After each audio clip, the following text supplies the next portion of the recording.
Oke, assalamualaikum warahmatullahi wabarakatuh. Halo semuanya, selamat datang kembali di video pembelajaran bahasa Indonesia bersama aku ya, Muhammad Mali Rahab. Di, di video kali ini kita bakal bahas struktur kalimat, yang dimana topik ini penting banget karena kalimat yang strukturnya rapi itu bikin pesan kita gampang dipahami atau mudah dipahami. Kalau strukturnya berantakan, yang denger bisa bingung. Yuk, mulai dari dasarnya dulu. Oke, yang pertama, apa itu struktur kalimat? Sederhananya, struktur kalimat itu susunan bagian-bagian kalimat supaya maknanya jelas dan utuh.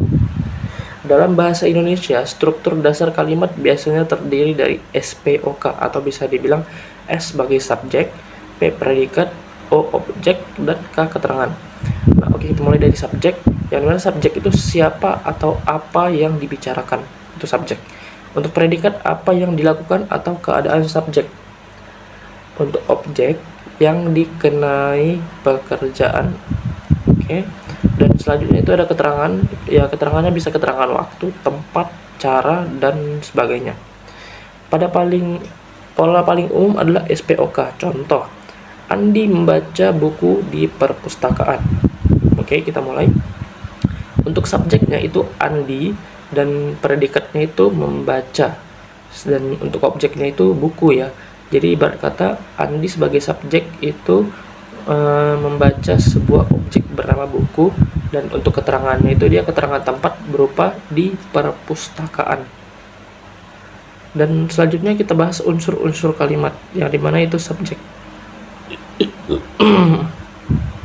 Untuk subjek adalah pelaku atau topik utama dalam kalimat. Contoh, mahasiswa itu belajar. Kita garis bawahi yang jadi subjek itu mahasiswa. Dan subjek biasanya berupa kata benda atau frasa benda. Untuk selanjutnya itu ada predikat. Predikat menjelaskan apa yang dilakukan subjek atau keadaannya. Contoh, mahasiswa itu belajar. Nah, di sini predikatnya itu kata belajar ya, guys.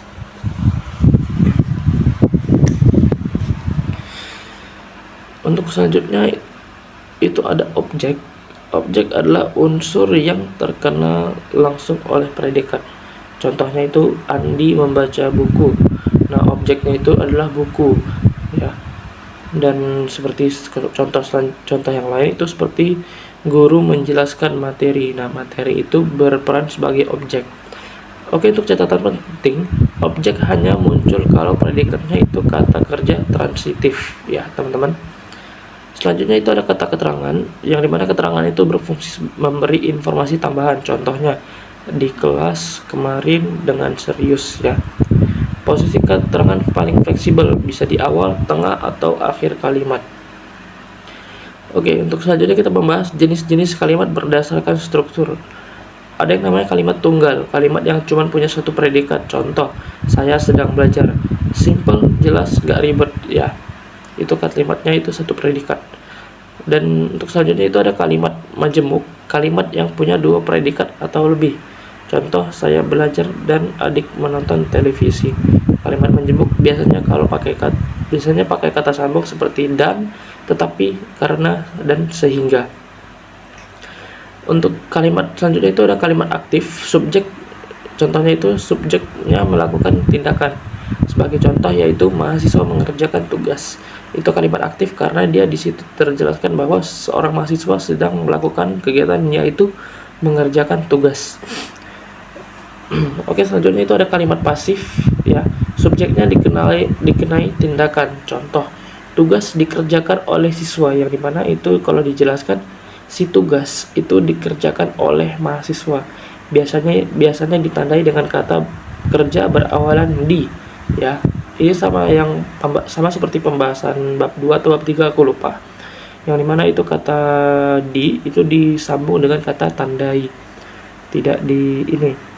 Kata di disambung dengan kata kerjakan. Jadi dikerjakan.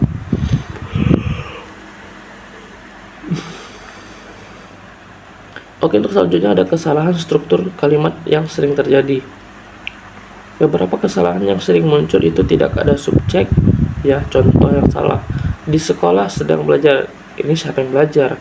Seharusnya ada kata subjek, siswa sedang belajar di sekolah. Dan selanjutnya itu kalimat terlalu panjang. Terlalu banyak ide dalam satu kalimat bikin capek baca. Solusinya pecah jadi beberapa kalimat. Dan yang ketiga itu susunan tidak logis. Contoh membaca buku saya di kamar. Lebih jelasnya itu saya membaca buku di kamar. Dan selanjutnya itu tips bikin kalimat yang baik ya. Biar kalimat kamu makin rapi, pastikan ada subjek dan predikat.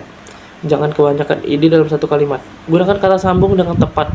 Baca ulang, masuk akal atau tidak. Oke, sebagai penutup ya. Jadi struktur kalimat itu ibarat kerangka bangunan. Kalau kerangkanya kuat, bangunannya juga kokoh. Dengan memahami struktur kalimat, tulisan, dan ucapan, kita jadi lebih jelas, efektif, dan enak dipahami. Mungkin itu saja. Terima kasih sudah menyimak video ini. Sampai jumpa di materi bahasa Indonesia berikutnya. Dadah.